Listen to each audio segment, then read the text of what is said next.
Эвелин Кук, владелица местного магазина, увидела в своем магазине девушку, совершившую кражу. И решила проследить за ней, чтобы выяснить, куда она направляется, однако Эвелин обнаружила тревожную реальность, которая в отчаянии разбила ей сердце.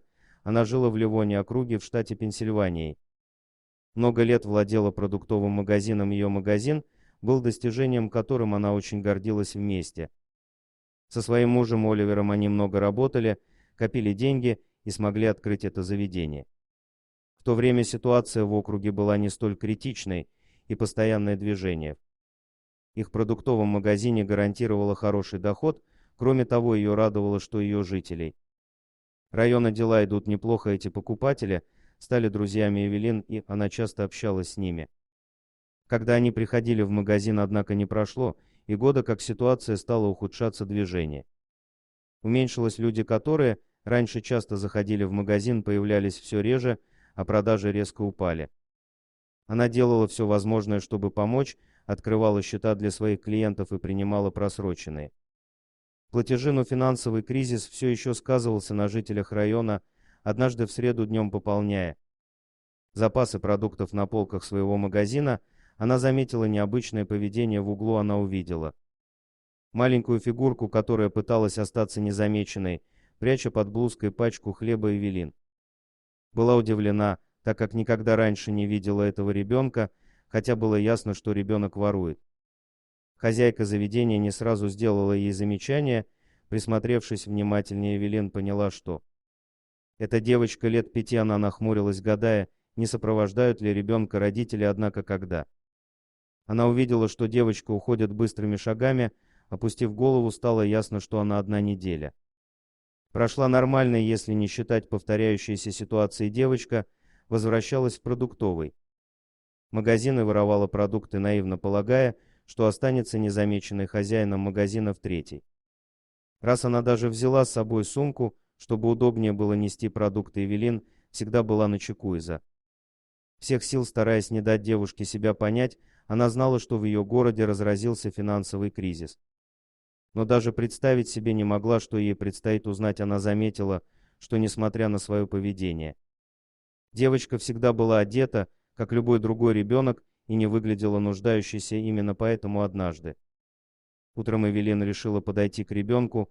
Она не хотела ее пугать, поэтому подходила медленно. Остановившись рядом с девочкой, Эвелин улыбнулась и сказала: «Здравствуйте, я заметила, что вы приходили сюда несколько раз. Я очень рада, что тебе понравилось. И да, меня зовут Эвелин. А как зовут тебя?» Однако реакция ребенка была неожиданной. Смутившись, она повернулась к Эвелин. Ее бледное лицо стремительно покраснело, как будто ее застали за чем-то ужасным. Через несколько секунд девочка, заикаясь, спросила, можно ли ей взять еду. Умоляющими глазами она смотрела на Эвелин. Эвелин улыбнулась застенчивой девушке и ответила: «Конечно, можно, дорогая». Не успела Эвелин договорить, как девушка уже наполнила свою сумку другими продуктами. Эвелин спросила, не может ли она чем-нибудь помочь, но ребенок, казалось, не слышал. Она повторила вопрос и добавила: «Где твои родители, дорогая девочка?» Не ответила или, возможно, сделала вид, что не поняла вопроса. Когда сумка была полна, девочка, наконец, ответила. Она извинилась и сказала, что ей пора идти, направившись в ту сторону, которую Эвелин наблюдала. В предыдущие дни сумка с едой покачивалась рядом с ней, когда она спешила прочь, решив присмотреть за девушкой на случай ее возвращения. Эвелин осталась на месте на следующий день, как и ожидалось. Она снова была там. Эвелин поняла, что ситуация становится слишком странной, и решила, что пора продолжить расследование. Она больше не могла быть просто наблюдателем. Выйдя из продуктового магазина и приготовившись идти тем же путем, что и каждый день, днем девушка приняла решение. Спокойно попросила одну из сотрудниц присмотреть за магазином. Пока она будет уходить, она решила проследить за девушкой. Она села в машину и стала следовать за ребенком на безопасном расстоянии. Не слишком близко, чтобы не напугать ее, и не настолько далеко, чтобы потерять из виду. У нее были добрые намерения, и она не хотела, чтобы девочка ее неправильно поняла. Девушка долго шла по грунтовой дороге, которая постепенно превратилась в переулок. Эвелин быстро припарковала машину, позаботившись о ее сохранности и продолжила следовать за девушкой пешком.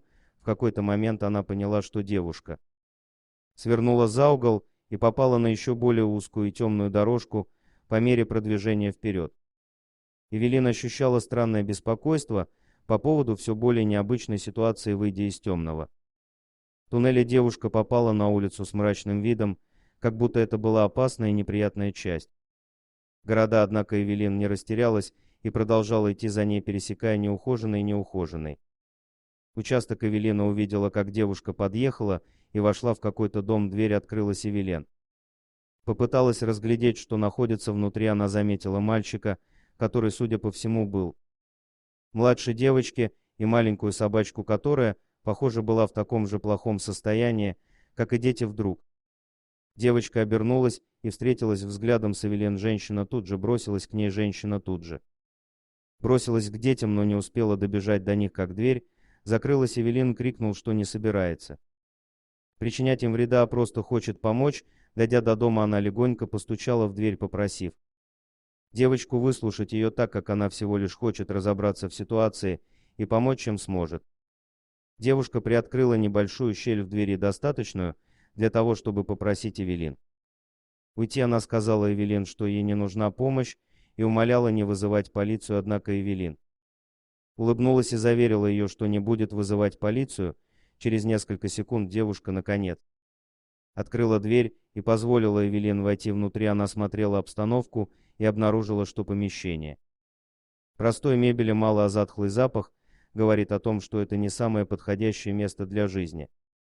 Тем более для детей. Кроме того, здесь было темно, и находилось оно в очень уединенном районе города. В углу, спрятавшись в тени, сидели мальчик и маленькая собачка, оба обнимались явно напуганные присутствием Эвелин. В этот момент Эвелин увидела, как выражение лица маленькой девочки изменилось, на глаза навернулись слезы, и она заговорила: «Пожалуйста, не забирайте их.